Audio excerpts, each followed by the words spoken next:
I evo nas u bazi kod Matije MCC, ljudi moji. Realno ima najbolju kućicu, ljudi moji, na serveru, što tu piše. Baza od Miki Brat i Matije MC, nije završena do kraja, dobro.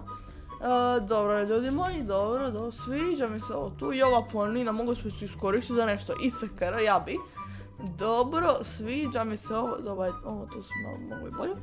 A iz polja je odlična kućica, ljudi moji, ne možete reći da nije, ne možete reći da nije kad jesti. Zaista je dobra bazica, tako da GG.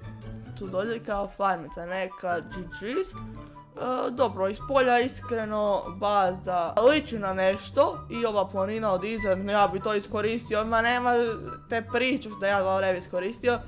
Ovo mi se baš ne sviđa, malo su mogli bolje to ukrasiti. A farma iskr, dobro, odlično, dobro su to napravili sa Darkovkom. Mini bazica, ali dalje lijepa bazica, tako da moram dati neku solidnu ocjenu. Također je početak, ali svejedno od pezova, ima mnogo građevina, ali svejedno nekako ova kuća daje već neku odličnu ocjenu, tako da 7.1 za početak, brate moj.